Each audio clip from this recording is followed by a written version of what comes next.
People say Corvettes aren't supercars. I know that's. But as you know, the new Z06 with the flat plane crank, that thing would beat up on some cars. Even though Vivian beat it up on cars in the one rally I was at. That is for some reason. This is like one of the bigger controversies in the car world. Is the Corvette a supercar or not? It is. And it is. And we are here to not just because you're our friends and we're brown nosing. No, that car handles. I know we have a C8 Stingray. Yeah. And that thing handles, I enjoy it just as much as the McLaren, I have to tell you. I mean, the McLaren might pound a different way on the track, but like I am darting in and out of traffic. The handling, the sharpness, the launch, the pull of the C8, it is right there with any other supercar, 100%.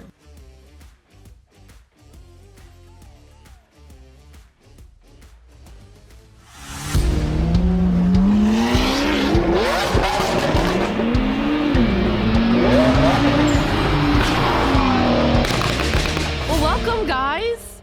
We have Dave and Tanya Mendez from VT3 Veterans Time to Thrive joining us on the podcast today. I'm Shari Schwick, and you are? Uncle Billy. Of Schwick Wheels, and we are behind the wheels. Wheels behind the wheel.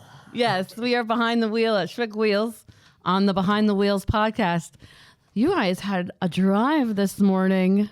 We did. It was a very nice drive. Good. It was a pretty drive. The Taconic Parkway. I got here early because the Taconic Parkway. I started having fun on it.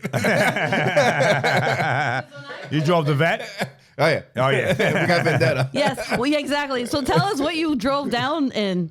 'Cause it's beautiful in my driveway. We'll get a shot of it. It's our C806 that we got last year. We did the museum delivery and everything. We got that last year. It was awesome. Congratulations. Wow. And where is the Chevy Corvette Museum? It's in Bowling Green, Kentucky. Very nice. Yep. As a matter of fact, because when you do the museum delivery, okay, you get to go, pick up your car there in the museum. They show you the car. You get to see the museum, but you're also supposed to see the Corvette factory. But we couldn't take a tour of the Corvette factory because they were building the ZR1 and they didn't want anybody in there taking spy pictures. I know. I felt so gypped. Yeah, so we have up to a year or whatever it is to go back if we want to, but we'll see what happens. Oh, that's hot. It was funny. We couldn't go because of the ZR1 that you keep talking about. Yeah, and they're redoing it. Yeah, they're getting rid of that middle console. They're getting rid of the console and they want to put like a bigger screen. They're going to go to touch screen. Yep. How do you feel about that? Moving from that console going away, because I like the console in the middle because it gives me separation. So without talking about getting you in trouble, what do you like the console? Or are you excited about it going? No, I like it up in the front. You like it up in the front? I'd prefer it up in the front. Huh. Also sounds like a nice clue to what's going on in their marriage. Well, I'm sure they have some spy shots of what it looks like. Yeah. If you look online, it's according to Google, but Google's not always correct. I could say that with the truth, that it's supposed to be announced today about the new remodel. Oh, if they're getting rid of it or not? Okay. No, they are getting rid of it, but they're supposed to announce today that in 2026, the whole interior is going to be redone. Just the interior, though. Mm-hmm. But I'm going to miss that center console. Like, I don't know if your boys were like this growing up, but if they were like fighting in the back, you had to like do the line of pillows or like the tape. Yep. Like to me, like that center console is the line. The line. My side, your side. Yeah. And even when I'm driving, I'm like, this is my side. Can't touch anything. Don't touch it. Don't touch it. And then you guys do something fun when you name your vets. Yes. As well. So who's the new baby right now? Vendetta. Yeah. And you still have your other child? Yes, Vivian. Vivian. I wasn't going to let her name the car again because Vivian, so here's how we got the name Vivian. Yes, please. So I go to Tanya, I'm like, okay, because as you know, I used to fly for the Navy and I fly now for FedEx. So airplanes have names on them. Okay. So I wanted my Corvette to have a name on it. And I tell her, I'm like, hey, I want to name the Corvette. I wanted to start with a V, female name started with a V. Yeah. And she's like, okay, and we're thinking Victoria or whatever. And then she's like, how about Vivian? I'm like, Vivian? Yeah, I like Vivian. I like Vivian and too. Then she's like, okay, good. It's like Viv. Yeah. And I giggled. So Vivian. So we let it go for a few, that's the name. Already took pictures, posted on Facebook, introducing Vivian. Yes. A couple days later, this one comes to me and she's like, do you know why I picked Vivian? Oh, no. And I'm like, no. Because it started with a V. She goes, well, yes. But if that car is going to be your mistress and bitch, it's going to have a hooker name.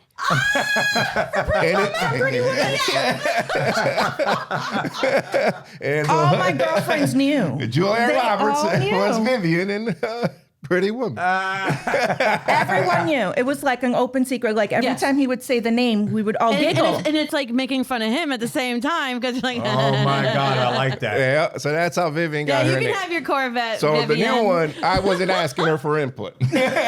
So for the next one, I can get a say for the next But that one actually, I named Vendetta because, as you know, As a vendetta towards you know, Tanya? Probably. people say Corvettes aren't supercars. I know that's. But a as you know, big- the new Z06 with the flat plane crank, that thing would beat up on some cars. Even though Vivian beat it up on cars in the one rally I was at. That is for some reason, this is like one of the bigger controversies in the car world. Is the Corvette a supercar or not? It is. And it is. And we are here to not just because you're our friends and we're brown nosing. No, that car handles. I know we have a C8 Stingray, Yeah. and that thing handles. I enjoy it just as much as the McLaren, I have to tell you. I mean, the McLaren might pound a different way on the track, but like I am darting in and out of traffic. The handling, the sharpness, the launch, the pull of the C8, it is right there with any other supercar, 100%. Yep. Matter of fact, I'm going to the Corvette, the Round Fellows driving school, because when you buy a Corvette, you get to go to the Round Fellows for $1,000. I wasn't passing that up. So Oh, well, that wasn't provided to us in 2020. Well, maybe because it was 2020 COVID. I when don't the know. Z8 mid-engine came out. Yeah. Everything was brand new. And you Yeah. had to wait C8. 18. You keep saying Z8. C8. C8 or Z8? C8. That's what I said, C8. Sure. Moving right along. C8. I'm from Boston. Chia. Everybody goes, you're from Boston. No, I'm No. from New York. No. So when the C8 came Yep. out in 2019, it was an 18-month waiting list. Yeah. Well, you know that, right? You had one, right? No, I waited for the so- Z06. Vivian is So I a wanted it, and it's C7. beautiful. So it's been 5 years. So every 5 years, I don't know if anybody knows, every 5 years the cars change, get revamped. BMW, Mercedes, all of them. I didn't know that about Corvette. I knew that about BMW. It's about any car. Okay. That seems to be the mark. Corvette, Mercedes, the AMG came out 5 years ago. They just changed it again. So now they're coming out with hybrids. So every car gets a revamp every 5 years. So that's why the ZR1 is getting changed in 2026. So let's talk about the ZR1. You seem very excited about the ZR1. You're waiting for the Zora. What are you amped up about with the ZR1? Oh, the power. The power. Yeah, that was spit into the unexpected microphone. because everybody thought they were going to put the twin turbos on the C8 engine, which would have put it around 800, 900, but they actually put it on mine. Yeah. So the 670 plus the two twin turbos, and that's what, Sick. 1070 or something like that? Yeah. Your car cooks, my man. Yeah. I've seen Vivian on the airstrip. She's real fast. She's a real fast girl. Yeah, matter of fact, Vivian beat up on She's fast. Donnie's GT. Remember the Mustang GT? Yes, we just had Donnie here. Yeah, I the know. other day. Yeah, he got rid of it. Yeah, because Vivian was beating up. Donnie, we love you, but the driver may have had something to do with it, Dave. We raced twice because the first time he didn't think I beat him. yeah. But anyway. Did you get him the second time? Oh, yeah. Oh, he's like, of course. Yeah. Come on. Yeah, we haven't done that in a while. I miss those events. Yeah. Yeah, so we can go right into that. Matter of fact, that's where we first met. But then Yes. Billy, we went. You guys had the yellow Lamborghini at the time. Yes, the first Evo. And then yes. Vivian beat the yellow one, and then he got all fired up because something was wrong with it. You were saying then Again, who was the driver? and then he went, well, Were you no, because then driving? he went and got the STO, and he said, all right, let's go. Let's go. Let's go. That's funny. Yeah, so we all met on a rally. Yes. On Race the North was doing cruise control rallies, and The yes, airport. at the airport. And the first time I went, I think I was pretty scared to go on the airstrip, so I was more in a co-piloting capacity. And then thank the good Lord and the stars that for dinner we ended up sitting together. Right? That was so much That was fun. the second one. Was it the second The second one, because the first one I went to Tell was me. by myself. Okay. I And I brought- wasn't at the first one because No. KJ was there. Yeah, and Yeah. I brought her nephew because she didn't want to go. She was like, it's a car thing. I don't Yep. want to go. You go have fun. But then when I went and I saw other wives were there and, and Yes. the type of event it was where everybody was friendly and Yeah. open. I told her, I was like, honey, you're really going to enjoy this. Yeah. And we go to dinner. So then she came to the second one, and that's where we met up. Yeah, Yeah. I'll just shout him out right now because we haven't shouted him out before. But Amir Saeed is the CEO of Race the North, and he really curated those original cruise control rallies really well where, car culture can go in any kind of crazy cowboy, wild, stuff off of the wings, craziness. And this was more like, no, these are all owners. We all have eclectic collections. No model is denied. No family members are denied. Like, let's just go have a good time. Let's cruise and have a rally and spend some time together. And it really, literally to this day, has curated some really strong friendships that obviously we're still enjoying. You guys and all that. Yeah. Matter of fact, any car allowed. Remember, Vivian got stolen in Chicago. Where we're doing Route I wasn't 60. sure if you wanted to talk about poor Vivian. Yeah, Vivian got stolen. We're trying to do She'll Route go with anyone. 66. Vivian, she'll go with anyone. We're just gonna ride this storyline the whole way. But anyway, Did she hoe herself out in Chicago? that's what she said. That's what she did. She sold herself Vivian. Chi-town. Yep. She went to ran the Chi-town. town. She ran the town. So we ended up bringing my just her God. little SUV, the Porsche, the Porsche Porsche Macan, Macan. and just went, and we rallied with that, and everybody was inclusive, and Yes. it all worked out. So before Vivian hoed herself out in Chicago, you would get a lot of attention with her because what did you do to those doors, Dave? We put the Lambo doors on. You put the Lambo doors, the dihedral doors. And I think whether you know it or not, a lot of people know you. Like, where's the guy? Where's the guy with the Corvette with the doors go up? I'm like, oh, Dave. Like, Vivian should probably have They her call own them channel. suicide doors. I said they're not suicide doors. Yeah. They keep calling them suicide doors. I don't They're know not- where that They're term- butterfly doors. Butterfly. I call them door. Lambo doors. Lambo doors. We called them butterfly doors. They're butterfly See, doors. I call them butterfly doors too. Or you just call But them. I kind of like the suicide. Yeah, No. suicide. I kind of like that word, suicide. No. Oh my gosh. I should be Okay. in Fast and the Furious. I think you should be Fast and Furiously somewhere. In Florida. Or we, He could wants to go. or we could just nerd out and just call them what they are, which is dihedral doors. Is that what I they're? can't Is that spell what they're that. called? Dihedral, yeah. Dihedral What? doors? Yeah, exactly. What's that word? Dihedral. Yeah, we can't say that. All right. We're going to get a lot of rage bait on this one, I think. This is going to be good. What does she know about cars? She doesn't know anything about cars. That's not what you call it. That's not what you and call oil it. change doesn't cost $2,000. Go back to your Lambo. Like, Let's show them the bill for the Technica. yeah, I know, right? Anyways, yeah. So why don't you guys talk to us a little bit about your love of cars or Dave's love of cars, and do you now love Vivian at all? I've gotten attached. I'm Yes. considering her up for a sister wife. So, I love you, Tanya, so much. but no, she's grown on me. We Yeah. did have a really good time, and it was kind of a conduit. Getting Vivian was kind of a conduit to that different friendship, like you were saying. Yeah. So I'm enjoying that. Yeah, I would say the same thing. Like when he started bringing home cars, I was like, "What the hell is this?" I'm not a car person. I was so- not a car person either. But like when people tell me like, "Do you want to get rid of the cars?" or "What if he sold everything?" Like, I mean, they're beautiful machines. I'm not trying to take away from the machine, but it's like, I don't want to lose the friendships. Not that said you would stop being my friend, but you know what I'm saying. Like the people that are around this is like that is my most favorite part. Yeah, the community. camaraderie and everything. Yeah. The community. Yes. Yep, it's very nice. Good. And I didn't mean to move. I think Vivian is like here in spirit and wants me to move on, but She we goes have to go everywhere. back. So talk to us about what happened in Chi-Town, because I know this story, but I want the good people I to take know this story. over a year to plan the Route 66 trip. Yes. because we have all the stops. I forgot about this part. You had planned a Route 66 cross-country trip. Yep, With that's who? why we Just were, yourselves? Yeah, Yes. in Vivian, Oh. and that's why we were in Chicago. So, there's landmarks to see in Chicago for Route 66. So we got there on a Monday, yeah, and then we were gonna go leave Wednesday. It doesn't matter. Wednesday, 3 days later, Yeah. we're gonna leave. So we parked it in a parking garage, gated, Of your hotel. indoors, has a security, and then I checked out at the first day, checked out at the second day, still there. The third day, we're going to start the rest of Route 66. So I get up to go get the car at 6 in the morning. Wow. The car got stolen at like 5:10 in the morning, which is good that I wasn't there because I know I would have done something stupid and tried to jump on the car and all that. Yeah. But as soon as I saw it stolen, I called OnStar, called the police, called my insurance. OnStar cut the ignition. So apparently what they do is all cars have a back door because they're all key fobs now. Yeah. And if you lose your fob, the dealer needs to be able to make you a new fob. So all cars have back doors. So thieves have backdoored this. Thieves have this back door. She took it up the back door, Vivian. Wow.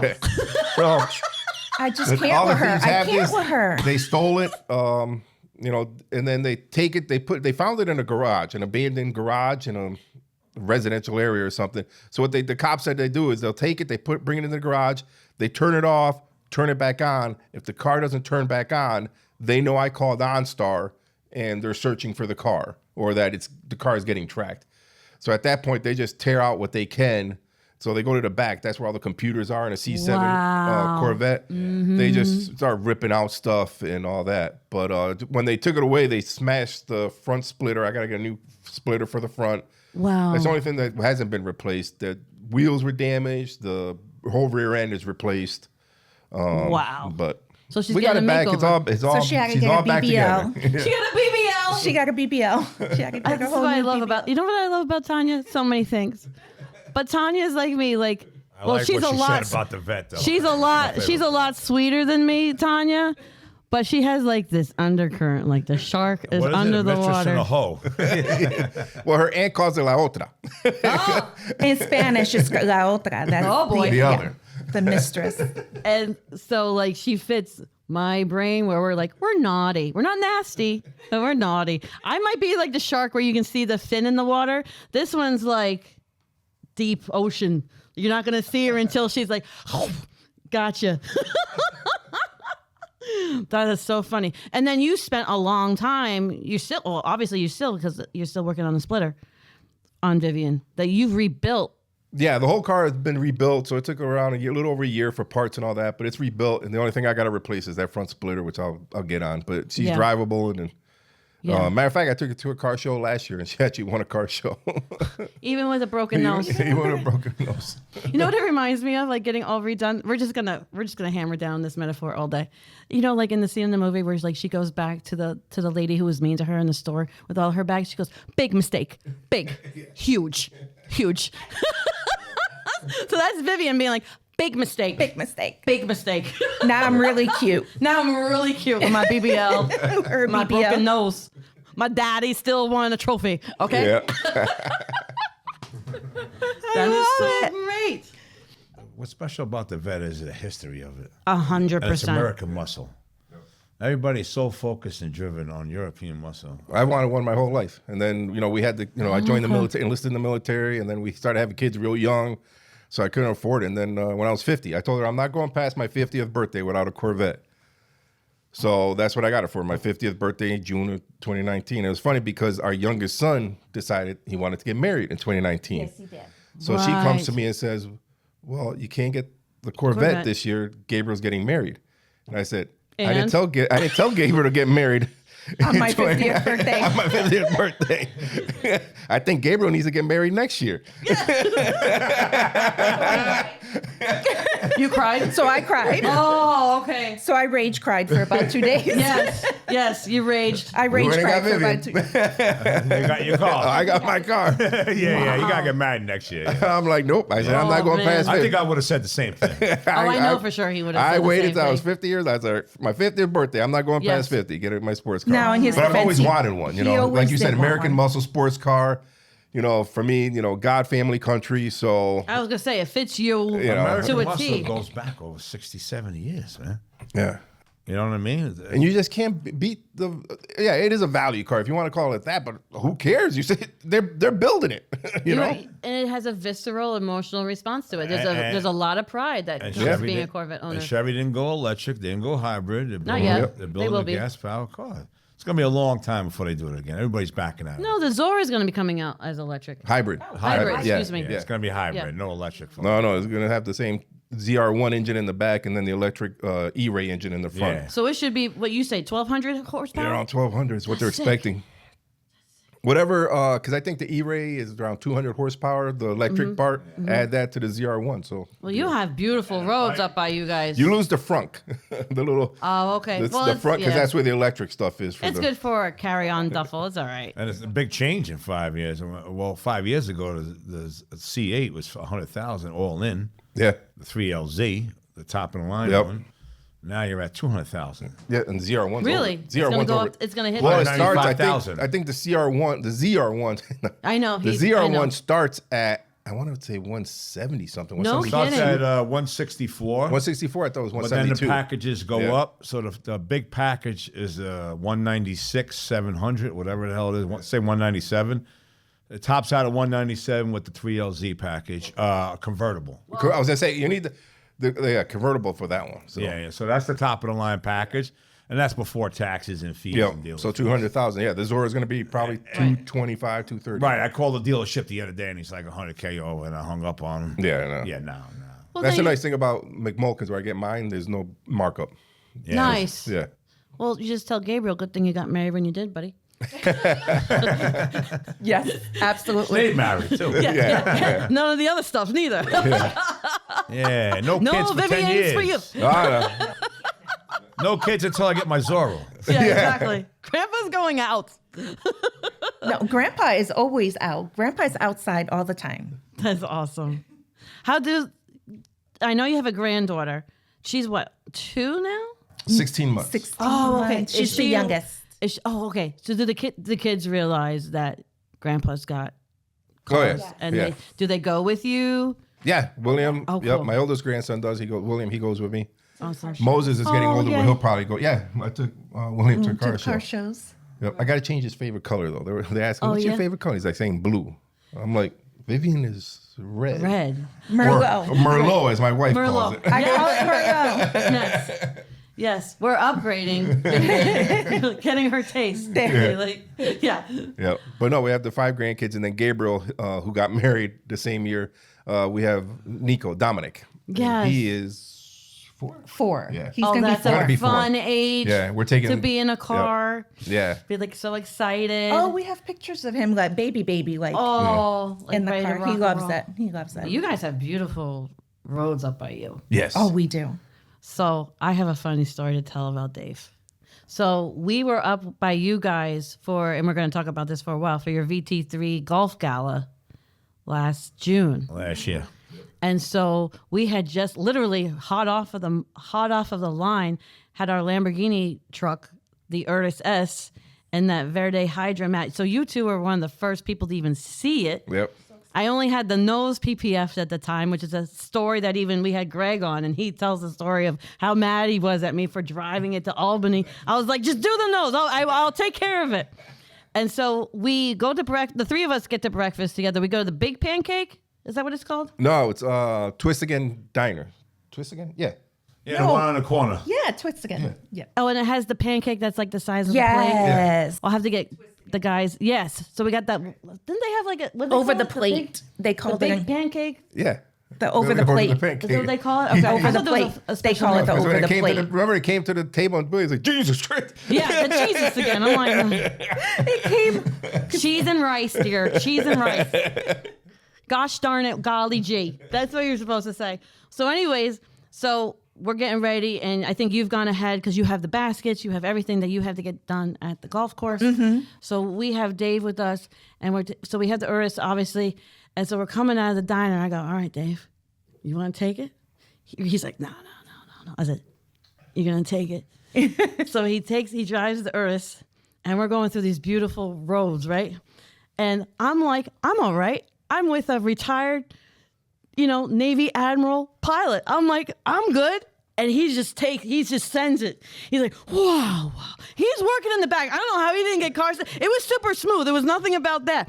But he is. Yeah, you're doing like $120.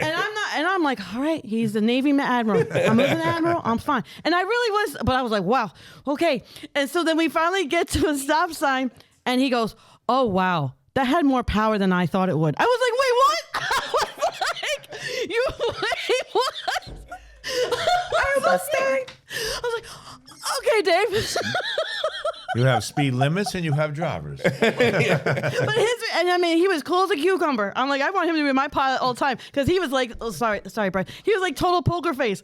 And we come out of that like experience, and he's like, wow, that had a lot more power than I thought. I was like, It does. well, I'm glad you handled it, buddy. It gets up and go. I'll tell you that. That thing You will can't get. tell a pilot to drive slow. No, I wasn't. I was like, yes, sir. I wasn't telling the Admiral no. This ain't Top Gun. I appreciate the promotion, but it's Commander. Oh, Commander. excuse me, sorry. Commander. Well, he's an admiral in my world. Navy commander. That's awesome. Was still a pilot, piloting my Earth, which was awesome. What did you think about that, Jack? No, that was awesome. He's Yeah. like, oh, It was awesome. He told me about. He's like, I didn't even realize how fast I was going, and then I was like, oh my god. oh my God. Because he wasn't feeling the resistance. So. That is kind of something when people, I think, I mean, we have our experience. I would like to know your experience overall. Like, there's a misnomer, I think, with the general public about driving these cars. And like, because they're assimilating their dailies, understandably, Yeah. and then trying to assimilate it to driving a supercar or something that's a V10 or a souped up twin turbo V8 even. And then like, how do you explain it to people? Like, because there's a lot of control and there's a lot of safety and a lot of engineering that goes into these things. Like, how do you do you have a way of explaining it to people? Like how it feels? How it feels? Yeah, or like making the switch. No, the car is meant to be driven. You know, the car handles that way. It's It's meant to be driven. meant to be driven that way. But it takes like you can't just jump in one and drive like the Ron Fellows driving school. So when I bought Vivian, I did that owner school, and I liked it so much that I did the level 1, level 2, and level 3 of the Corvette driving school out in Ron Fellows, Vegas. Okay. So I've already done 4 driving schools that Vegas? Yeah, that they Is that take. where you gotta go all the way to Vegas to go to Corvette Spring driving Mountain school? Yeah. And it's Jesus. beautiful. I can't get anything. We go to Vegas every 18 months. What's wrong with Vegas? I love Vegas. Actually, we're Vegas friends. Yeah, together. give me any chance to I'm go. going. You guys go to I'm going- Vegas all the time too. I got a Corvette shirt. I'm going to Corvette driving. I'm telling you, Ron Fellows. But so I've been to all the schools, so And they I have a know how beautiful to spot. drive. And it's just like flying. It's like I'm an instructor pilot. I can fly the airplane better than some other people can, but I trained for it. So Yeah. I took driving the same way. I'm like, well, if I want to drive this car in the way it can be driven and like it, I'm gonna go train to do it, and that's what I did. 100%. I also think I suggest Ron Fellow, and anytime you buy a car, if they have that opportunity, even if it's a Ford, even if it's a Bronco, like whatever it is, and they offer you a driving course, I'm like, Yeah, I want to take her to the Porsche driving school in Atlanta because you could drive the Macan. I just came back out from Atlanta. They do have the Macan Yeah. out there. Because I remember, so Lambo took us out to Palm Desert to do, for instance, like the Urus Performante, to feel it, to like throw it into a slide on purpose, on the sand, to like really, take it. And you really can only learn how protective the car is and like trusting yourself and trusting machine until you are literally thrown into like any kind of training, I imagine. Like you don't know the limits of what your body can do. You don't know the limits of your mind. Like you have to feel the car and be able to know like I'm in control of this. Because I will say like the first couple times, even in the Urus, like I'm just taking in my general knowledge of driving. I'm like, and understandably, like my other cars wouldn't be able to take that turn that fast that way. And I feel like I would be tipping over. And then when you realize like, oh, I'm not going to tip over. Oh, my brakes will respond. Yes. Like there's something about that confidence building that I really suggest that people. Even like anti-lock braking system. I never really knew how that worked. You just think it's like just so subtle. So at the Right. driving school, they're like, we're doing like 90 miles an hour. And he's like, I want you to step on that brake as hard as you can. And that car was like stopped. Yes. I was like, holy smokes. That's what they're talking about. Not, The the flutter. no. You got to step on the brake hard. As hard, you have to step it as hard as you can to get true anti-lock braking to work. You have to step on it as hard as you can. Oh wow. Yeah, it's not just pushing the brake. So how many levels does the driving school got? 4? Yeah, I think there was one level I haven't done. I think they got a drifting level. I think that I'm like, I'm not gonna drift. So Yeah. No, he's not. No drifting? no, No, that's okay.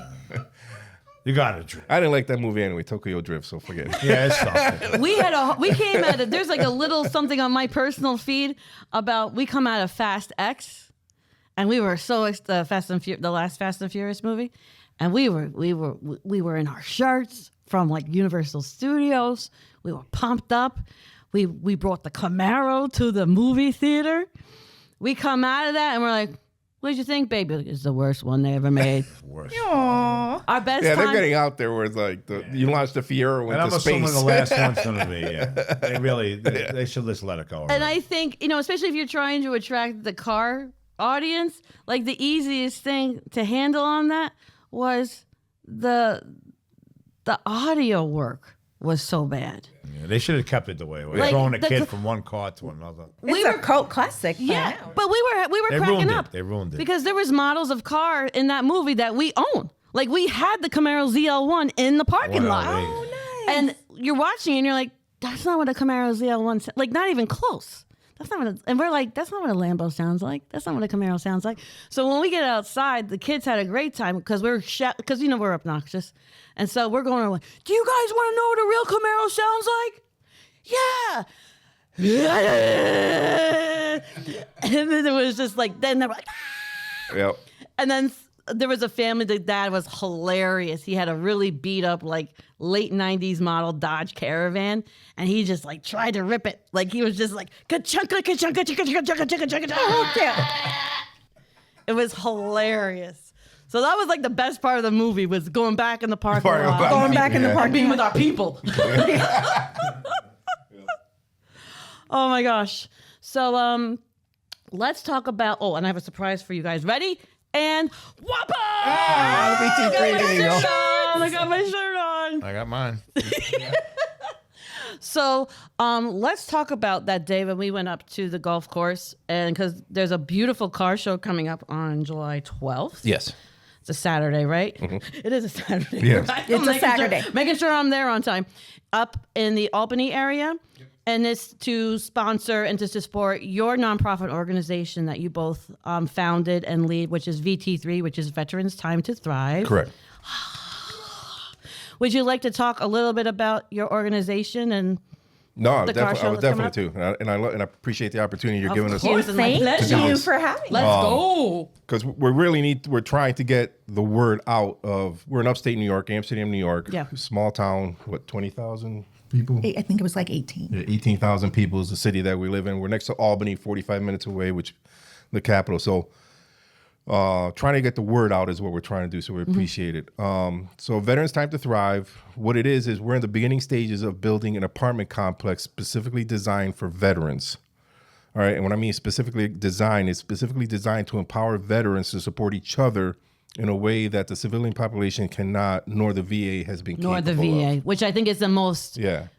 clarifying point that I would, not to interrupt you, but to really get the general public and civilians, because I'm a civilian, even though my brother is a reservist, you guys are veterans, you have, your sons have also gone to the service, correct? Yeah, my son went to David went to the Naval Academy. Yeah. Gabriel went to the Air Force Academy Sick. and served in the military. But I think what's really difficult, speaking as a civilian, is really not understanding the gaps in terms of understanding the scope of veteran services.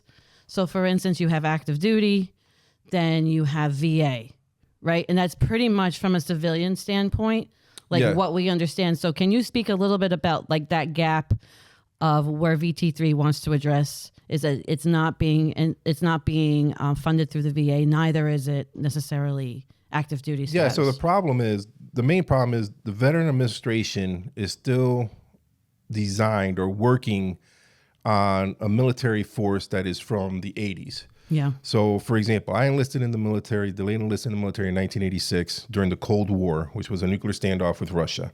I retired in 2015 from Iraq in Desert Storm, or Desert, I think it was called New Dawn or Desert Freedom. I can't remember because Operation Iraqi Freedom? Yeah, it kept changing its name. Yeah. Okay. Yeah, so I think it was New Dawn when I left in 2015. Okay. So you've seen a full arc of... Yes.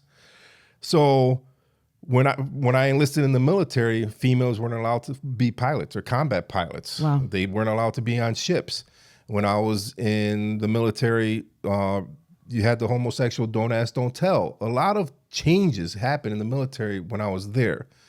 Unfortunately, the VA did not change with it. The military did. And the military, female combat and female pilots is outstanding. They're amazing female pilots.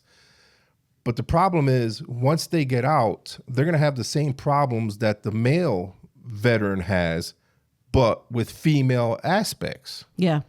So that's one of the things that the VA hasn't done. So when I joined up, the force used to be 2 million. All right. So from 1989, during the Cold War, the active duty force was always 2 million. It never dropped below 2 million. And then from 1989 to 1999, we went through the military drawdown. We went from 2.1 million to 1.4 million. Wow. That's 700. That's 50%. All right. So how are you going to make up the difference? You make up the difference with the reserves, the military reserves. Remember, it used to be the 1 week in a month, 2 weeks a year. Remember those commercials, Billy? Yeah, a long time ago. Long time ago. They don't even do them anymore. They don't do them Don't anymore. even do those commercials anymore because it's not true anymore. So from 1949 to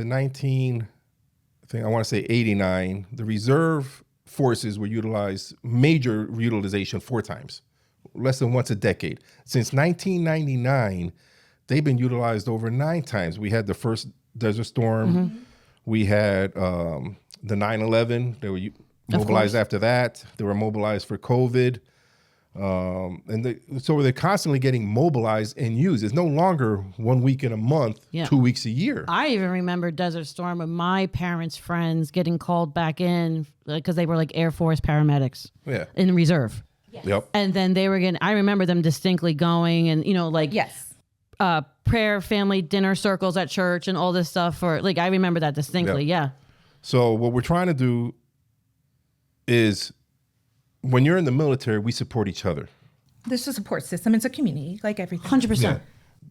When we live on base, or even, it doesn't matter. If you're in active duty, you're in a military base environment, you're going to have a network. You're going to have the wives club, or you're going to have, so when I was in a squadron in VP 10, I was in VP 11 and VP 8. My good buddy was in VP 10.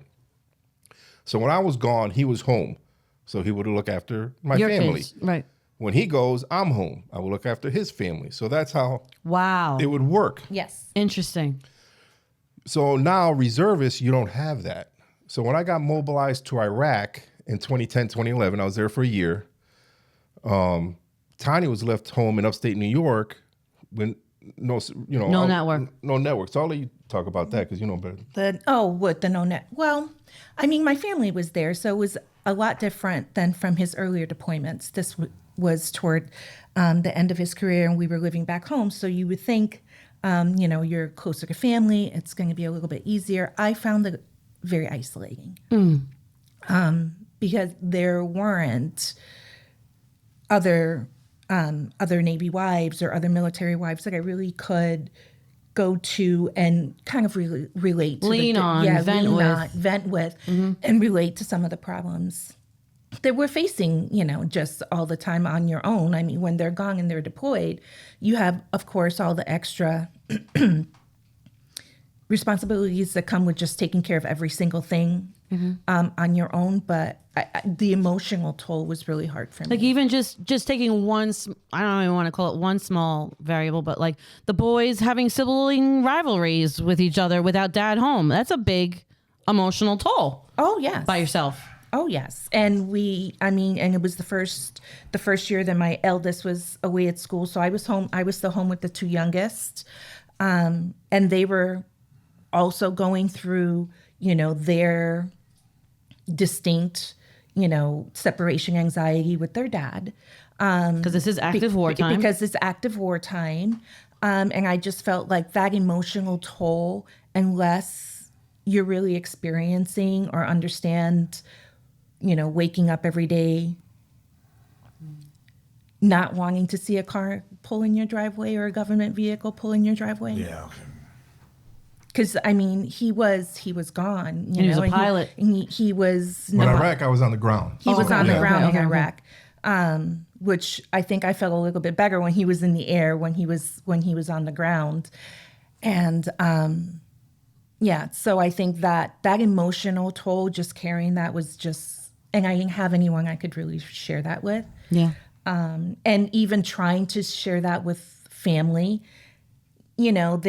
and they mean well. Of course. Oh, don't think about that, honey. Oh, that's not going to happen. Everything's going to be fine. But you're like, okay, but I'm still, Experiencing this. Yes, I'm experiencing this. They want the pain to go away, but there's nothing to address the pain that is actually happening. Yeah, and the children are also experiencing it as well.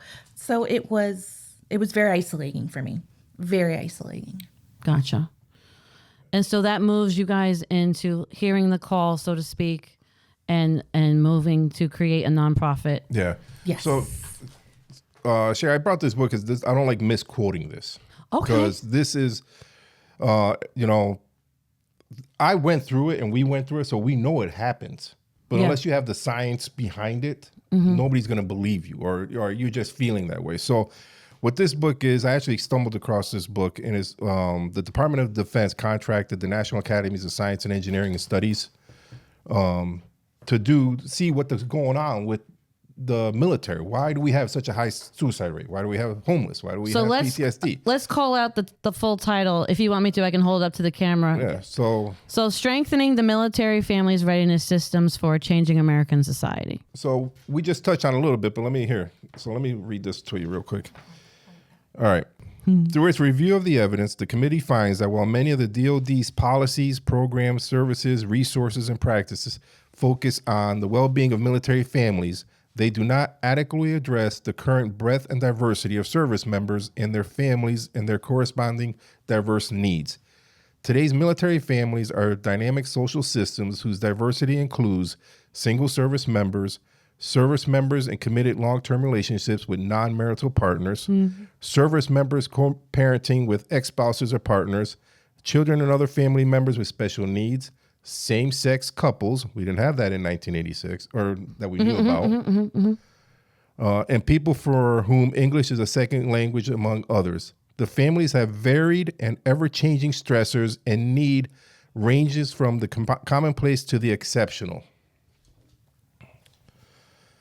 There's a lack of understanding of how military family well-being varies by race and ethnicity, the concerns of minority families, and whether the Department of Defense is sufficiently meeting these families' needs. So there, they're saying it.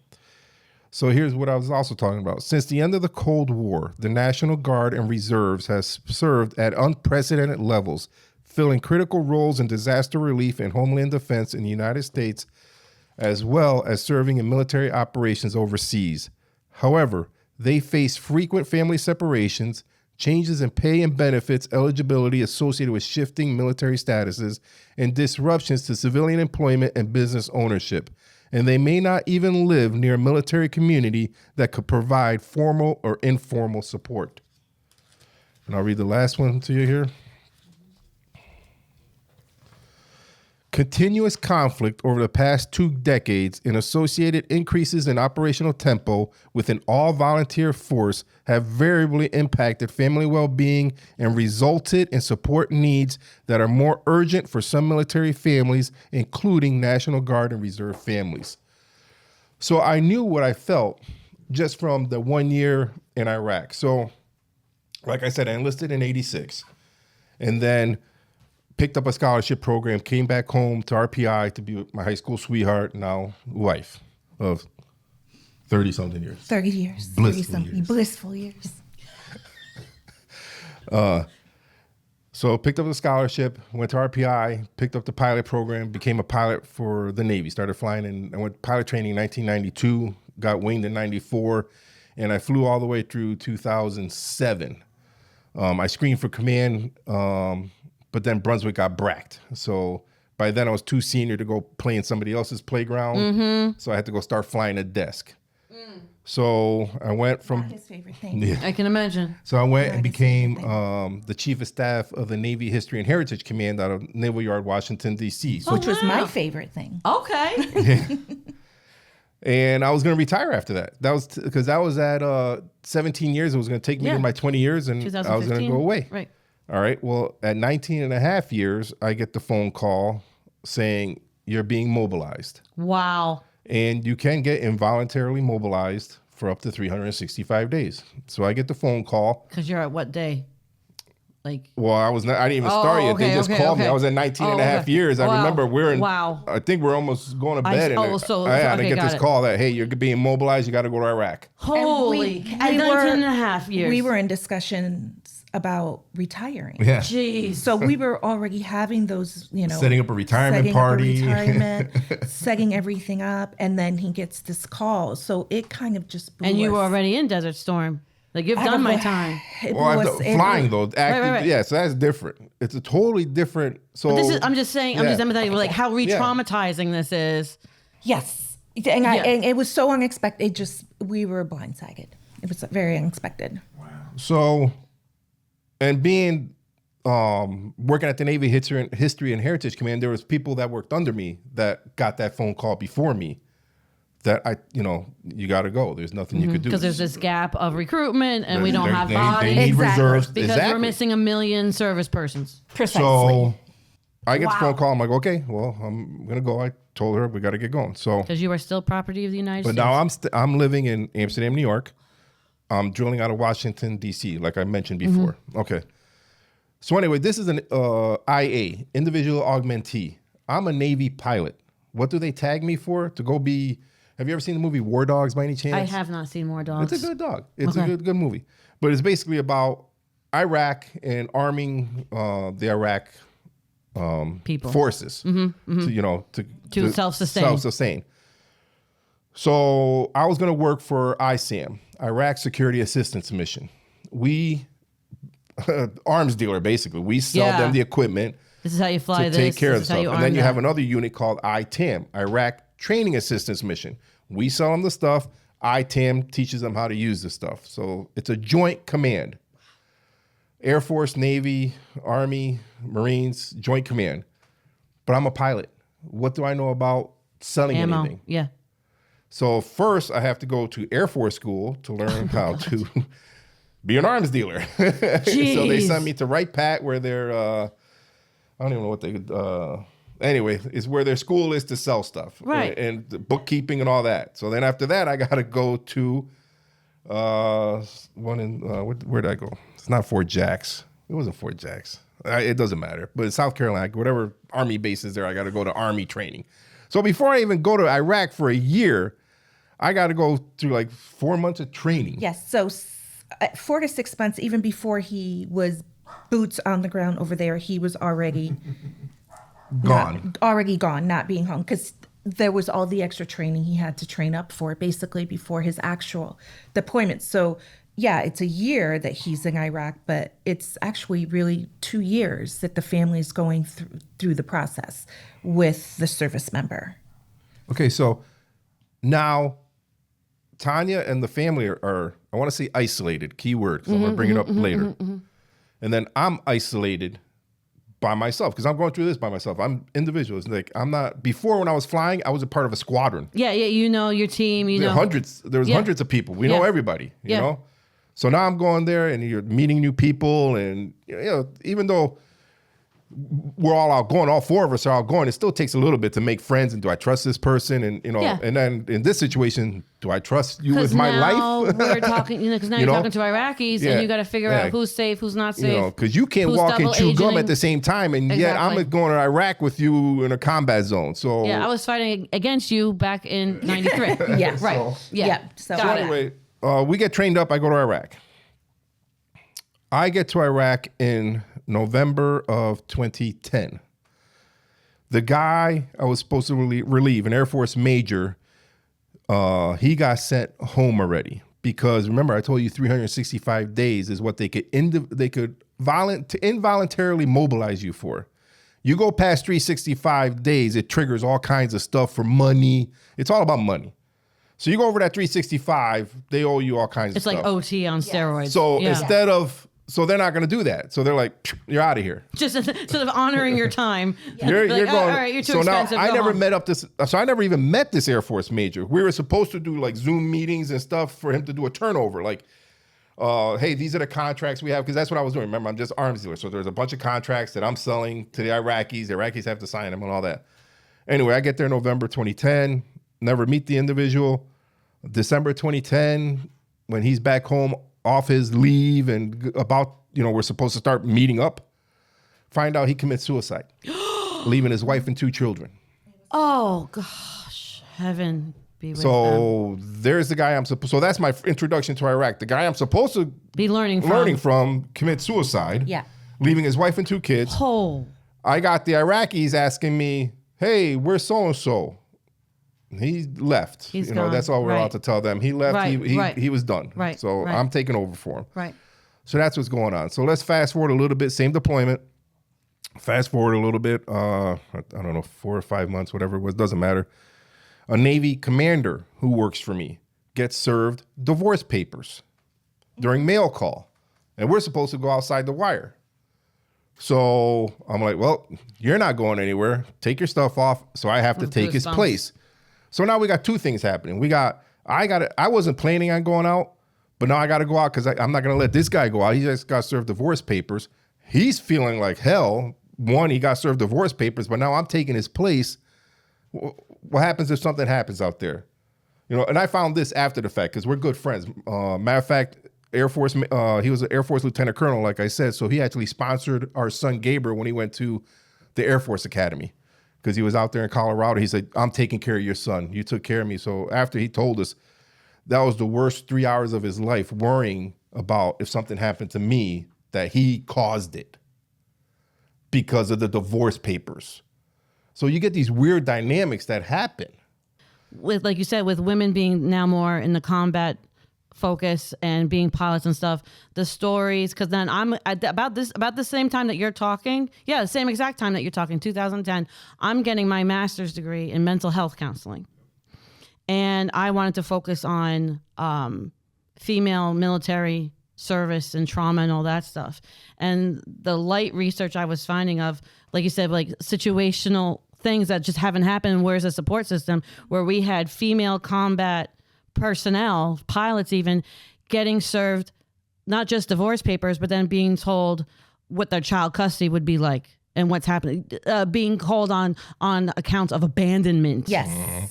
And then, like you said, the language not being there ready for them because it's so old from 1986 or whatever, that there's no protections in place for those female service persons to be protected from an ex-husband or a potential ex-husband bringing up on abandonment and then, going after them for child support and crazy stuff. Yeah. Yes. Yeah. And that's what's going on. So, and I didn't even mention, I'm a pilot for FedEx. At this time, I was a MD-11 international first officer. I was flying internationally on the MD-11. Yeah. Great job. I am blessed with the job I have. Very good living. So I got paid more being a FedEx pilot than I was in the military. In active combat.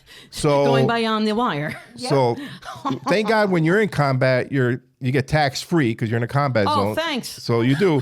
But even with that, we were still losing $1,000 a month pay differential. From my civilian job pay to my military pay, it was $1,000 difference. And you're going beyond the wire. So, yeah. So Tanya, she got a part-time job. We were able to do terrible. it, but, Not really. It was fine. But to be put into that position where you would have to. I mean, $1,000 to lose a month, that's significant. And we still had the 2 younger ones at home. Well, that's what I mean. So now you're not just balancing everything and getting through your day. Now you got kids' schedules, having to answer to whoever your scheduling supervisor But is, and luckily doing for that us, whole the mom kids were in load. high school. Thank God the kids were in high school. Yeah. Because we didn't have to get childcare. A little bit more self-sufficient. Yeah. They still have other needs, but at least. But how about the family where they need childcare? Absolutely 100%. So then lead us to then how does that fit into VT3 and then what are you trying to? Okay, so we get out. So I'm leaving Iraq, and even though I want to get home and all that, you have this weird dynamic of feeling I'm leaving my people. I'm leaving these guys behind. What happens? That's secondary trauma. What happens if something happens to them? I feel like I was protecting because the ISAM, Iraq Security System, was made up of teams. I happened to be the Ministry of Interior team, so I was the team chief of Ministry of Interior. And then you had the Navy team, you had an Air Force team, the Federal Police team. So I was a Ministry of Interior team. So there was only like 6 of us in that team. When I said, the lieutenant colonel who worked for me and all that, there was around 6 of us. So I was leaving those guys behind, and I felt guilty. What happens if something happens to them or something? But anyway, so when I get back home, I I didn't retire yet. I stayed in the military. From there, I became director of POW and MIA affairs for the Navy. Wow. And then Navy Inspector General. And then by that time, I was ready to stick a pencil in my eye. Yes. So By that he was I done. got out. And I was done. But I Yes. still felt the need to serve. Wow. Okay. I was gotcha. I still felt the need to serve. And knowing the problems we went through, I'm like, not just that, but then now that I'm retiring, I'm going through the VA system myself. And luckily, How miserable it is. I got good health care. I don't need anything. Through fact. But I'm like, what a pain in the butt this is. What And if you don't? Where is the, and I'm talking to guys when I'm at this VA that they got problems, and I'm like, there's no support for them. I'm like, okay. In the military, we had a support system. We supported each other. It's like they don't have that anymore. So in the simplest form, I guess what we're trying to do is build on-base housing away from a military installation is what we're trying to do.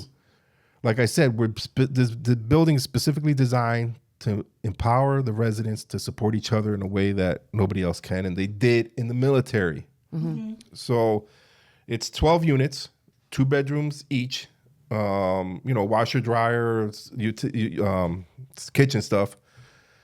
And then, so the first floor is going to be mixed use or commercial. So if somebody wants to start an incubator company, or let's say somebody wants to do this, like a studio, if there's a military resident who wants to do a podcast, right? They can set up or even like a bakery or just flower shop, flower shop, photo shop, anything. Yeah. Little candle making shop. Yep, little incubator, commercial space. I think there's like maybe 5 where a veteran could start a little incubator service. I think that's brilliant. And all that. This part I did not know. Yeah, this so is that's awesome. that's the bottom floor. That's the bottom. That's exciting. Well, Second. when we acquired the other land. Yeah. Second, third, and fourth floor are the apartments, 12 units, so you got 4 on each floor. The 5th floor, this is the key. This is the heart of VT3. Is going to be a terrace, on the roof terrace, with an enclosed area that is common spaces that have communal kitchen. It'll have a home theater or a library, gathering space, computer labs where veterans could get together and support each other. How I came up with this idea is, so when I was flying in the Navy for P3s, we would do missions anywhere from 10 to 12 hours. Yeah. Anytime we came back, we would always go to the gazebo. And the reason we went to the gazebo is because the other pilots and crews were there. So the off-going crew would talk to the ongoing crew, say, hey, this is what I'm seeing out there. This is what you see. Okay. And then they'll take off. But then the crews that are left behind, they just talk about how's life going back home. How was your flight? Some guy will lose an engine and like, oh man, dude, I lost an engine today. So anyway, we're just talking. It's a good decompressed space. Decompressing, supporting each other. Now I'm in Iraq for a year.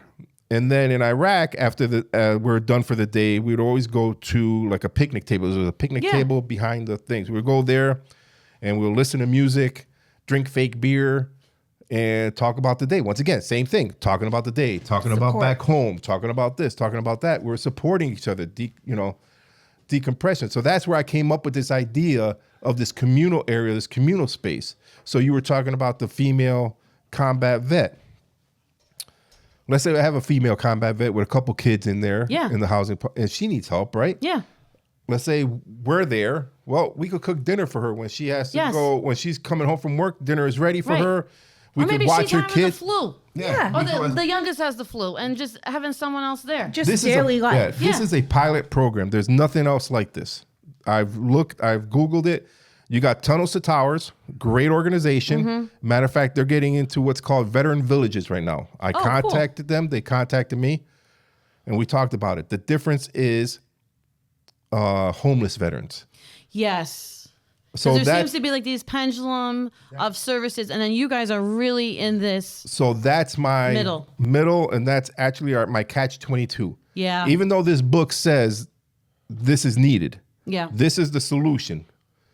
It's not getting done because there's no money for it. If I wanted to build a complex for homeless, I could get grants, apply for grants. There's all kind of grants out there and all that. For the extremes. But they're temporary. They're not permanent. They're temporary housing. They have like a certain amount of time they can be there. And there's different things that, they have different protocols that they have to go through to remain there. This is just housing. I mean, we're still setting up those spaces. And it to be income producing, like, I don't Exactly. dare I say self-sustaining, but like you said, like there'll be leases for small businesses eventually that, there will be some kind of eyes and ears on the income that's coming in and how much someone may or may not be responsible for their own rent and self-sustaining it that way. Yeah, self-sustaining the building. And not just that, we want to do a phase 2 where now that we have the building with the communal area, we have other land that's adjacent to it that we want to build, like maybe a duplex or something like that. Start doing townhomes. Yeah, or a little bit bigger. So let's say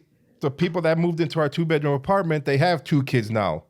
There's somewhere for them to go that's still close by, and they have because it's only 12 units. Income driven. Yes. Yeah, so we are not for profit. Everything goes back into the VT3 building. And talk to me a little bit about your board, because what makes me so excited, I'm so excited for that dinner, that dinner we had, that cruise control rally. You and I were drinking our dirty martinis and we were just chit-chatting, and just like the ideas, like this format that you guys have designed, obviously not only is it needed, but to me, in my opinion, and you guys have curated this incredible board of directors, that this could easily be replicated over and over and over and that's and what over we're hoping again. for. That's why we keep saying it's a pilot program. But as far as our board, we have an architect on board, Tom Politti, who does a lot of work. He's a good supporter of Behind the Wheels and Schwick Wheels. Thank you, Tom, for all the likes and comments and subscribes. Yeah, but we wouldn't have, we'll have him on we wouldn't sometime. have made it as far without him, because he actually did a lot of work on his own, just pro bono. Just here, let's get this done, because he believes in it so much, in designing the buildings and gathering the sponsors and all that stuff. Because right now, getting a little bit ahead of myself, but we're shovel ready. Yeah. What we need is the money. Yeah. We need. So let's call that number out. So you guys have the plans, you have the lands, you have the go ahead to go. What is the number that you guys need to break ground, to raise? The building. Or like, we're the building. What's your from go number? 10 million is what. Okay. That's everything. We have a beautiful building and ready to go. People are moving in. We've met with a bank. I'm not going to name it, but we have met with a bank, and they love the concept. They are willing. They're like, Dave, we love the idea. We love your work ethic. We love your board. All of it. And all that. We'll give you the loan. Whatever their ratio is, 80% or whatever it was. Yeah. And I said, great. But the problem is with 12 units, we did do a market analysis. The most I'm going to charge for rent on that building is around $1,800. So 12 times 8. For 2-bedroom. Yeah. In that area, I think that's reasonable. That's It's high. It's on high. the high level. It's high reasonable. Because it's upstate New York. Yeah. So that's on the high level. So, okay. But either way, 12 times 18 is going to cover a $10 million loan. And we're purposely keeping it smaller and contained. I think we're both trying to stay away from kind of like that idea of just warehousing people. Like this is a home. Because that can get a whole kind of wild. Yes. So this is, we definitely want a different kind of feel, different type of vibe to it. So this is more smaller, more contained, easier to handle than something massive. However, keeping it that way is not an impediment, but it is going to be harder for it to basically make the funds it needs and self-sustain and be self-sustaining. And we're not willing to go bigger. Yeah, so that's the problem I have. So I'm building for military families, not homeless. So that takes away the government money. Correct. I'm not building a 100 apartment complex. So the developer's like, it's too small. We love the idea, but it's too small. But then it starts becoming harmful for families. Yes. Yeah, we're trying. That's why we got phase 2 where we'll do condos. We want to. It's a pilot program. If we get this going and could prove, then hopefully it gets built throughout New York, throughout the country. Is what we're hoping for. So I know that the car show is coming up. How do you see, what are some events that people can join and get involved in, like your website? And then I would love to talk about a little bit like your sense of the car community and why cars work to get this information out. So let's talk about maybe the July. Yeah, so we got the golf tournament coming up in June. That was the first event. So that's June 13th. June 13th. It's our which you went to, which is really a party with golf clubs. It sure is. It sure is. So and raffle baskets. And raffle baskets. So This will be our third year. The first year, I think we had 50 golfers, and then the second year we got 70 or something. So I want to break 100 this year. So we're stepping it up. So this year we went, and speaking of cars, so New Country Porsche of Clifton Park, Christian up there. I talked to him. He was a big supporter of our car show, and I told him about the golf tournament, and would it be possible for him to help us with a hole-in-one for a Porsche? Wow. So that's what we're doing this year. We got a hole-in-one Porsche opportunity for VT3. Yep. And it's June 13th. At which country club? Amsterdam Municipal Golf Course. Okay. And where do people sign up? They can sign up online, vt3.org, www.vt3.org. Okay. You can sign up online, and then we have different sponsorships. Yep. Yeah, different sponsorship and I'm going tiers to on give you there. all the flyers and all that so we can post. Okay. So we have different sponsorships. Any team that has a veteran or first responder on it will get 10% off.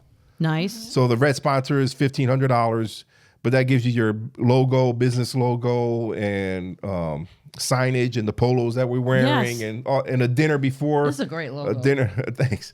A dinner the night before. Yep. So a lot comes with that, and you get 10% off. But we have that's the red sponsor is the biggest one. Then we have the white and the blue. So we have different sponsorships, and also we have non-golfers. If you just want to party all day and go to dinner. Yeah, That's the Shari Schwick kind of level. I had to leave this meeting because your Corvette was in the way, so I just picked it up.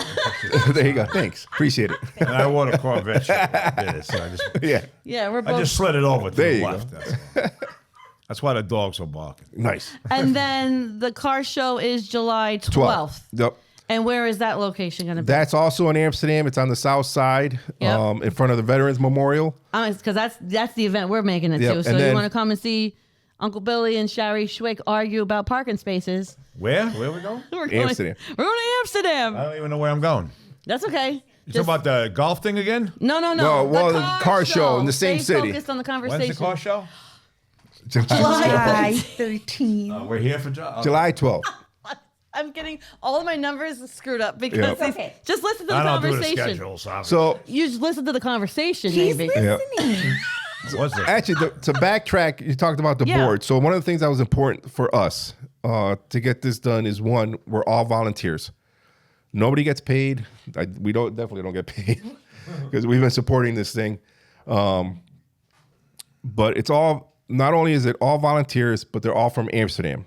That's our hometown. Our hometown. I wanted somebody invested in the city, so they have skin in the game. I don't want, so everybody on the board is all volunteer. Everyone's from Amsterdam, graduated pretty much from Amsterdam High School, or we all know each other. We're all from the area.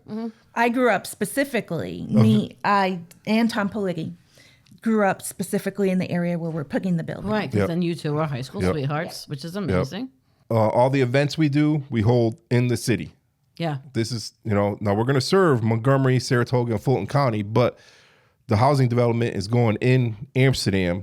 The city of Amsterdam, the mayor, Marison Quanti, has been extremely helpful. Oh, we couldn't have done any of this without him. Giving us tremendous support. So anything we do it in Amsterdam. Just so to go with the board. So that's why the golf tournament and everything is held in the city. Back to the car show.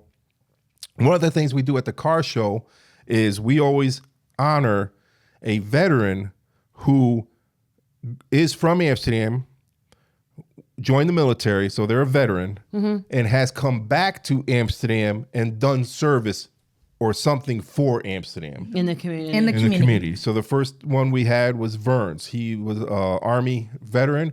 He came back, was a mechanic, and then helped everybody just with cars. And he would always donate or, make sure the mom had a car to take her kids. He was very generous. Very generous.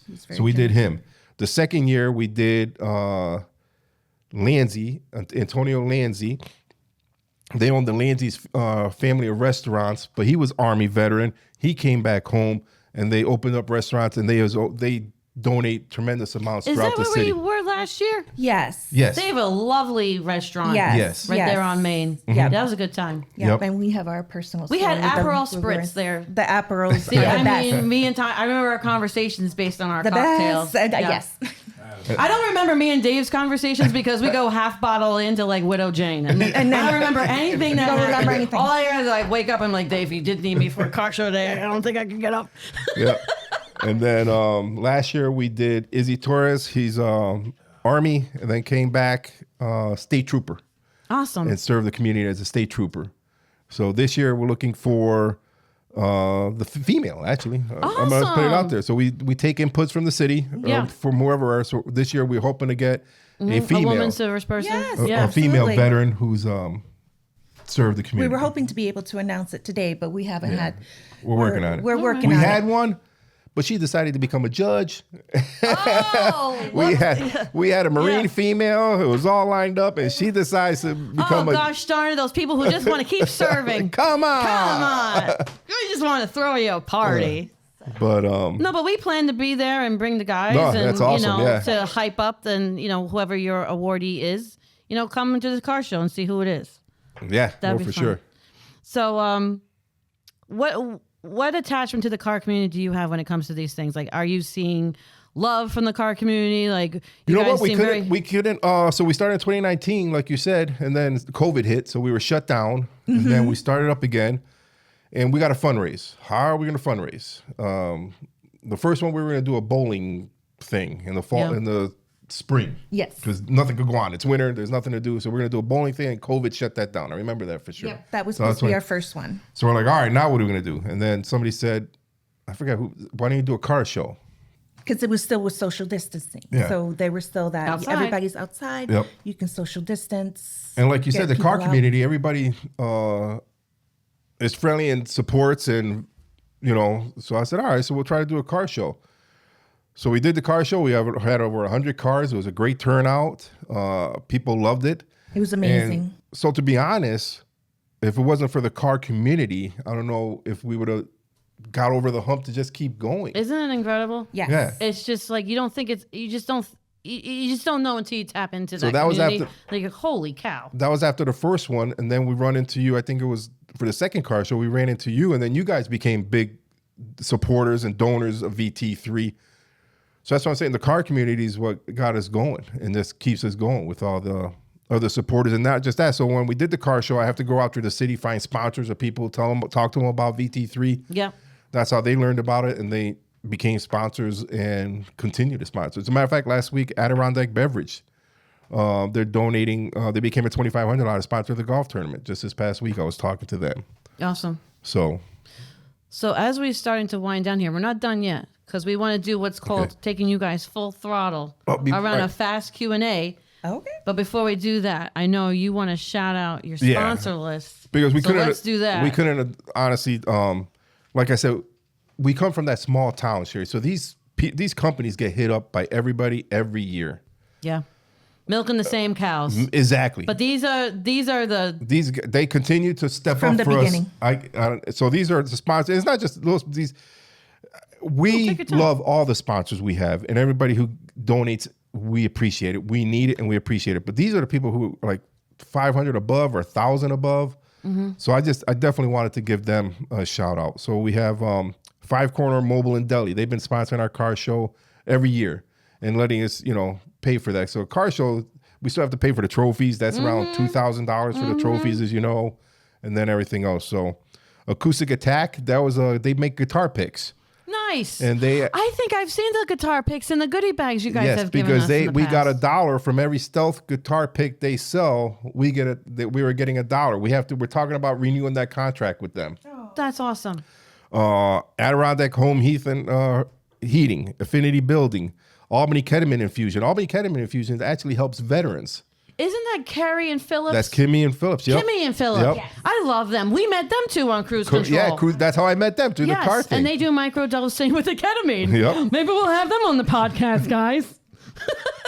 Alpenhaus, Amsterdam, New York, RVs, boats, and all that. They get hit up by everybody, yet they continue to support us all the time. Ben & Jerry's Ice Cream, they donate the ice cream for the golf tournament and all that. And they're all the way up in Stowe, Vermont. Yep. Bowman Auto Detailing. Bruce Hopkins in honor of Earl Hopkins. So this is an individual who sponsors over $1,000 for our golf tournaments to honor his uncle.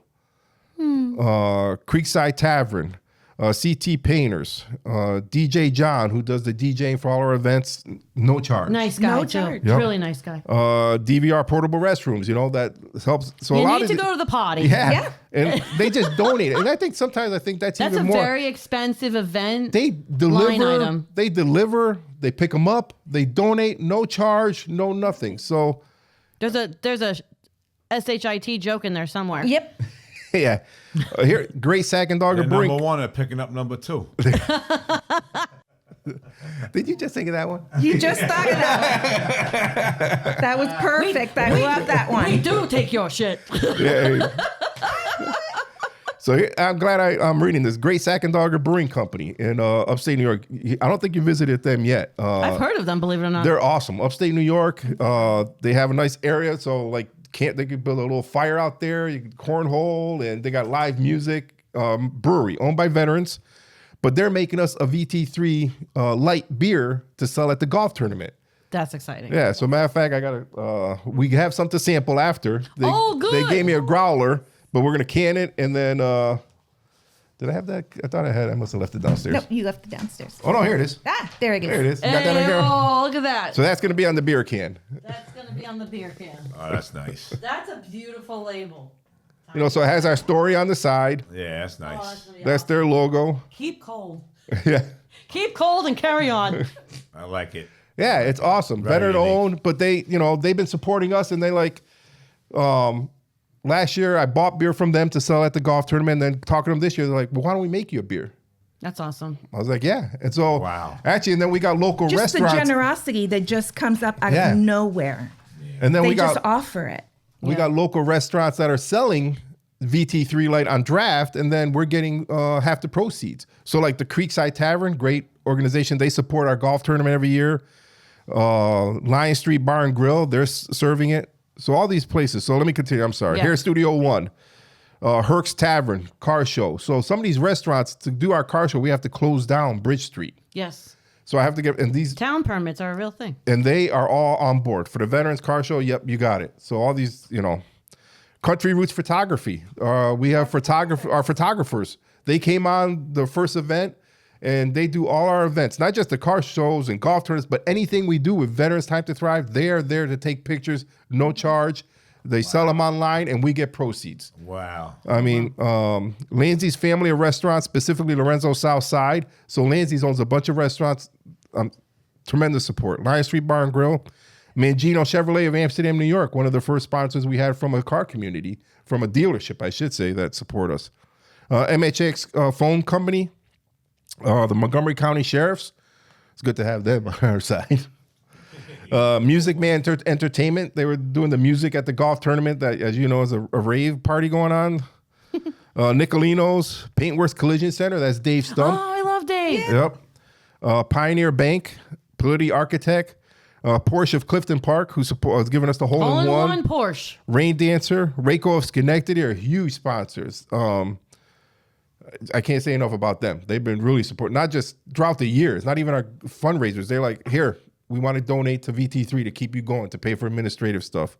Rose and Hughes Funeral Home, Ruby and Query Ashley Furniture, not Schwick's Wheels. Schwick Wheels. Ship and Copy does all our printing and donates a lot of stuff, and Trustco Bank. Yay. But I mean, 35, Because you know what our we phrase can't is do it gonna without be? these people. So I just thank you for the opportunity. I definitely wanted to. Thank you. Because our branding for when we want to support people is why? Because we give a Schwick. I love that. All right, are you guys ready to go full throttle? Let's do Yes. it. Okay, so when purchasing a car item, do you prefer new or pre-certified? Pre-certified. No kidding. Paddles or stick shift? Paddles.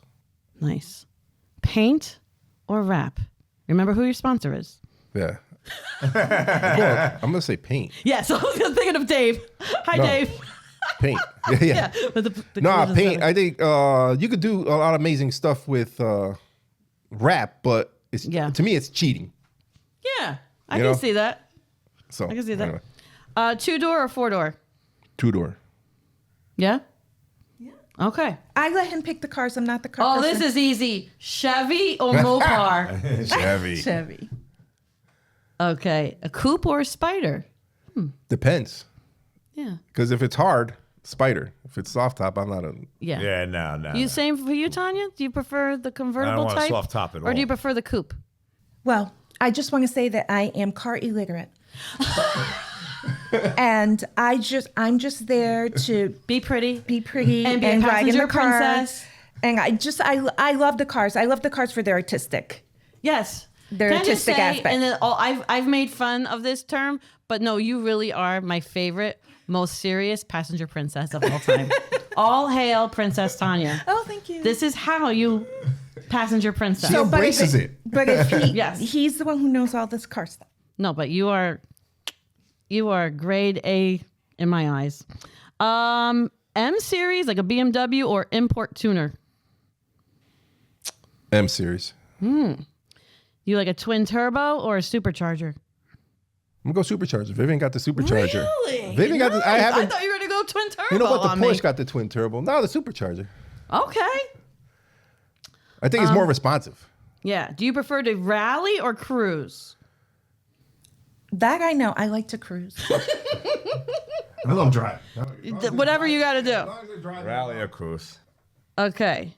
Do you like a matte finish or a gloss finish, like a metallic? I'm shiny. Yeah. Gloss. I'm shiny. Shiny and pretty, yeah. And the last one, if you had to choose, know your audience, would you choose McLaren or Lambo? Lambo. Yes. Thank you both for coming in. Thank you for This has having been a us. lovely time with us. And we're going to go outside, check out your vet. And if you'd like to take the Lambo out for a quick spin, we'd love for you guys to experience a quick Lambo spin behind the wheels here. We won't say no. Won't say no.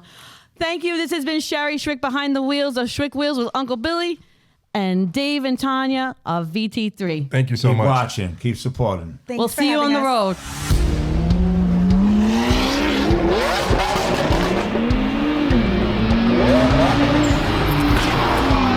I have a Lambo shirt on the Corvette. Eat it!